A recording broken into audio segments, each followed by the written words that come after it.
Donc, bonjour à tous. Aujourd'hui, nous allons étudier ce qu'on appelle la marge de gain.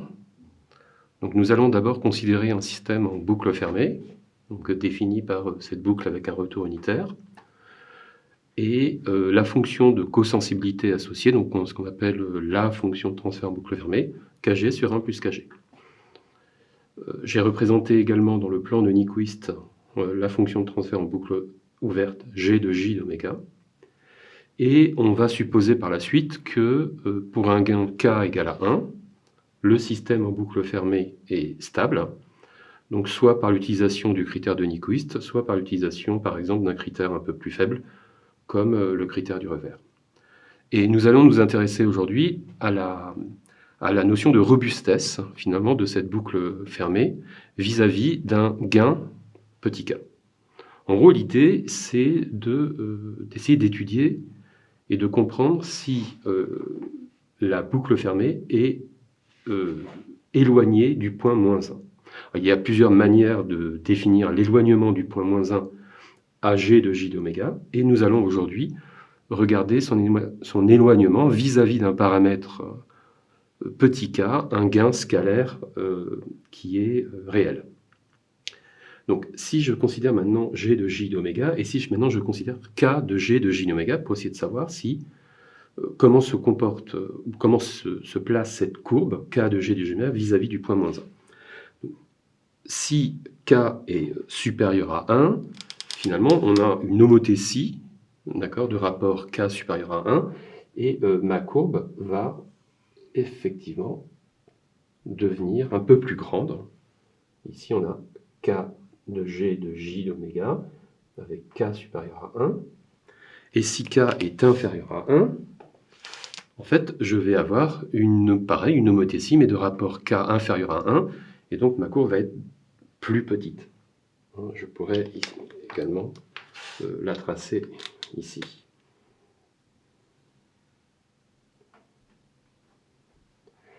Et là, c'est k de g de j d'oméga avec k inférieur à 1.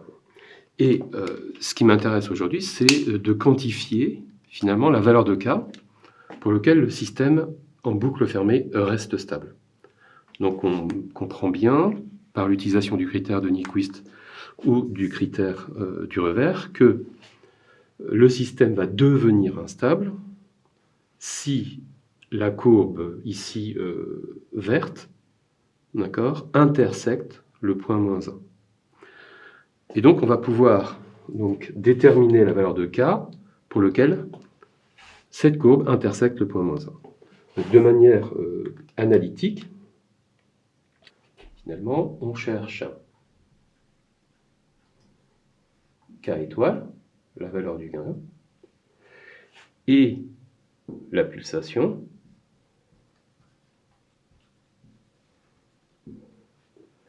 qu'on va noter,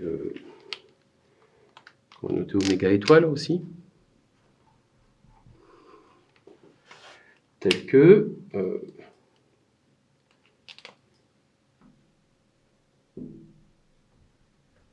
finalement 1 plus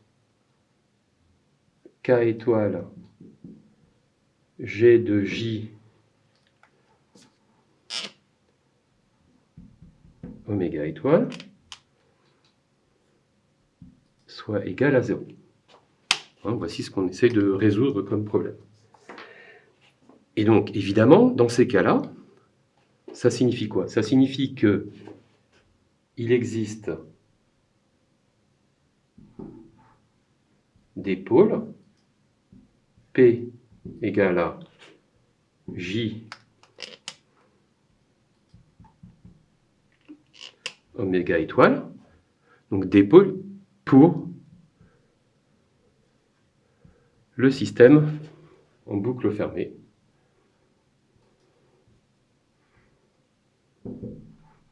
Le système devient instable pour cette valeur de k.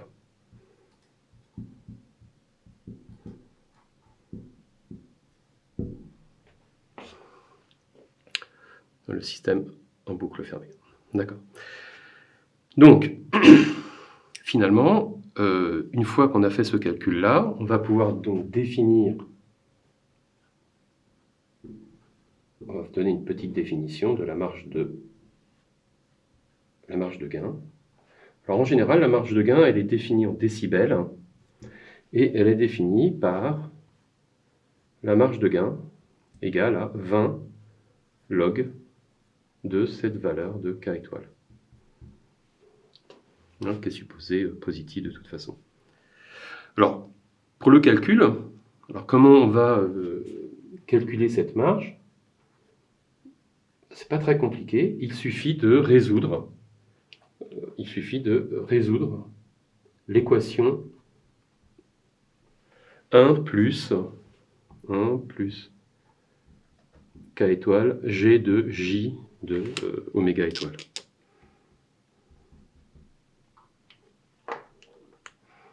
Égale à 0. D'accord? Donc notons au passage que cette équation signifie évidemment que pour la valeur de K étoile et de oméga étoile, on a parfaitement une courbe qui passe sur le point moins 1. D'accord? Donc ça, c'est K étoile G de J d'oméga. Et cette valeur-là correspond à la valeur de oméga étoile. Ok. Alors, pour résoudre cette équation, donc ça c'est une équation qui est complexe, d'accord, puisque G de J d'oméga est un nombre complexe. Et donc pour résoudre cette équation-là, on va passer en phase, donc en argument et en module, pour essayer de la résoudre la plus simplement possible. Donc cette équation-là, elle est parfaitement équivalente à écrire que, alors si je fais passer le 1 de l'autre côté, si je calcule le module, on obtient K étoile G de J d'oméga étoile en module vaut 1 et l'argument de ce nombre-là, c'est l'argument de moins 1, et l'argument de moins 1, par définition, ça vaut moins pi. Donc on a l'argument de K étoile plus l'argument de G de J d'oméga étoile égale à moins pi. Ça vaut 0. D'accord? Puisque K étoile est un nombre positif. Et donc on obtient finalement la manière de calculer la marge de gain. Il suffit de résoudre d'abord cette équation, ce qui signifie qu'on cherche le oméga pour lequel on a un argument de moins pi. Et puis on va aller chercher K étoile en résolvant cette équation, c'est-à-dire cette dernière équation étant équivalente évidemment à K étoile égale à 1 sur le module de G de J de oméga étoile. Ce qui signifie, si j'utilise 20 log de cette formule, ce qui signifie que la marge de gain vaut moins 20 log de K étoile. Alors, une fois que j'ai calculé tout ça, je pourrais essayer de voir graphiquement ce que cela signifie sur le diagramme de Nyquist, dans un premier temps. Donc, reprenons et regardons comment on peut visualiser cette marge de gain dans le diagramme de Nyquist. Donc le diagramme de Nyquist, déjà, c'est un diagramme qui n'est pas en décibels, et donc on va pouvoir visualiser simplement la valeur du gain K étoile. Alors déjà, il faut repérer la valeur de oméga étoile. Donc oméga étoile, c'est la pulsation en radians par seconde pour lequel l'argument de la fonction de transfert vaut moins pi. Donc ici, simplement, c'est la valeur de... C'est cette valeur-là, d'accord? Et ici, on obtient oméga étoile. Et ensuite, il faut faire un tout petit peu attention. En fait, on cherche la valeur du gain K pour lequel, quand je vais multiplier la fonction de transfert par le gain, on obtient le point moins 1. Et donc, on va, en utilisant cette formulation, on va repérer ici cette distance-là. Et cette distance-là, finalement, c'est l'inverse de K étoile. Donc ça correspond à 1 sur K étoile. Effectivement, si maintenant je multiplie la fonction de transfert par K étoile, ce point-là, par homothétie, va aller jusqu'à, donc on va multiplier 1 sur K étoile fois K étoile, et on va se retrouver ici, en ce point. Ce qui correspond à l'instabilité du système en boucle fermée pour la valeur de K étoile. Ensuite, donc, cette représentation de Nyquist et le calcul de la marge de gain peut aussi se repérer dans les deux autres plans qu'on utilise en automatique, qui est le plan de Bode et le plan de Black. Et nous allons le voir tout de suite avec une animation. Donc reprenons maintenant le fil de notre histoire. Donc ici j'ai représenté, je vais essayer d'analyser la marge de gain pour le système K divisé par P plus 1 au carré facteur de P plus 2, et j'ai commencé à prendre un gain K égal à 0,30. Donc ici nous allons voir le plan de Black, ici le plan de Nyquist, qu'on ne voit pas très bien, le plan de Bode avec ces deux graphiques, et j'ai représenté également le lieu des racines de la boucle fermée, ainsi que la réponse indicielle pour essayer de bien comprendre ce qui va se passer. Donc, si je résume la situation, je veux, pour calculer et pour établir, pour calculer la marge de gain dans le plan de Black, c'est relativement simple. Je me place pour un argument de moins 180 et je repère la marge de gain, c'est-à-dire le gain qu'il me faut pour passer et pour arriver au point critique, moins 1, c'est-à-dire moins 180 degrés et 0 dB. Pour le plan de Bode, donc qui est ici deux diagrammes, deux tracés, eh bien je dois d'abord repérer, comme tout à l'heure, la valeur de oméga étoile pour lequel je suis à moins 180, et je regarde le gain, ici exprimé en décibels, le gain qu'il me faut pour arriver à 0 dB. C'est exactement la même chose qu'ici. Et donc j'obtiens ici la marge de gain. Enfin, j'ai repéré ici les pôles de la boucle fermée. Donc, en rond, ce sont les pôles de la boucle fermée pour un gain K égal à 0, donc ce qui ne veut pas dire grand-chose. Et puis, on va voir l'évolution des pôles de la boucle fermée lorsque je vais augmenter la valeur du gain K. Et ici, c'est la réponse indicielle. Donc, regardons ce qui se passe pour bien comprendre cette notion de robustesse vis-à-vis d'un gain K qu'on installe en boucle ouverte. Donc, qu'est-ce qui se passe ? Donc on voit que lorsque j'augmente la valeur du gain K, la marge de gain évidemment diminue, d'accord ? Et la valeur des pôles se rapproche, en tout cas deux pôles se rapprochent sur l'axe imaginaire, et à un moment, le système devient instable, d'accord ? Et la marge de gain devient, alors on pourrait la calculer, ça devient une marge de gain qui est négative, qu'on utilise peu en automatique. Donc on voit bien l'intérêt de calculer une marge de gain comme étant un instrument de robustesse vis-à-vis d'une stabilité nominale. On va donc maintenant pouvoir passer à un exercice de calcul. Donc passons maintenant à un petit exercice, une simple application. Donc on va considérer la fonction de transfert g de p égale à 1 sur p facteur de p plus 1 facteur de p plus 2. Et alors, le diagramme de Nyquist, on peut le tracer rapidement, juste pour comprendre un peu ce qui va se passer. Donc partie réelle de G de J d'oméga, partie imaginaire de G de J d'oméga. Voilà, je trace. Je repère le point moins 1. Donc on a un intégrateur pur, on doit avoir quelque chose comme ceci, et je dois calculer ce fameux oméga étoile. Donc pour ce faire, je vais d'abord résoudre l'équation en argument, et donc je dois résoudre l'équation. Donc l'argument de G de J d'oméga étoile égale à moins 180 ou moins pi, hein, c'est à vous de voir quand vous voulez utiliser telle ou telle unité.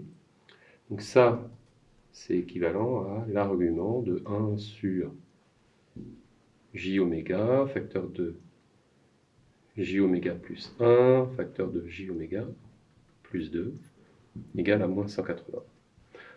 Alors ici, je vais utiliser quelques formules de l'argument pour aller un tout petit peu plus vite.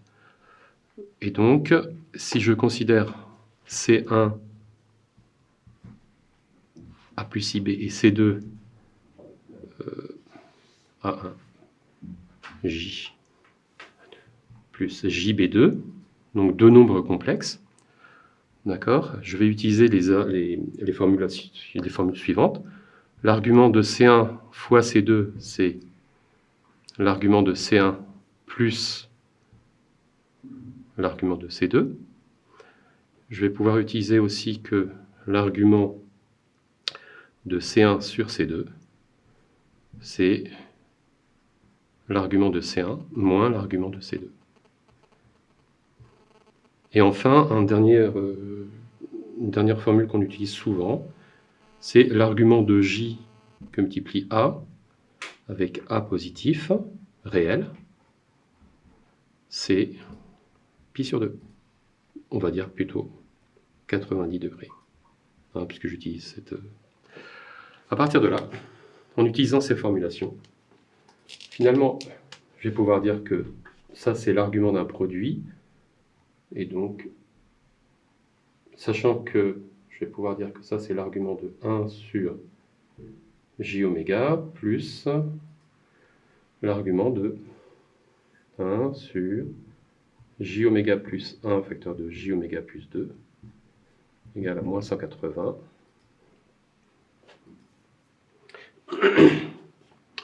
Alors, l'argument de 1 sur J oméga, c'est moins l'argument de J oméga, ça fait moins, donc moins pi sur 2, que je vais pouvoir faire passer de l'autre côté.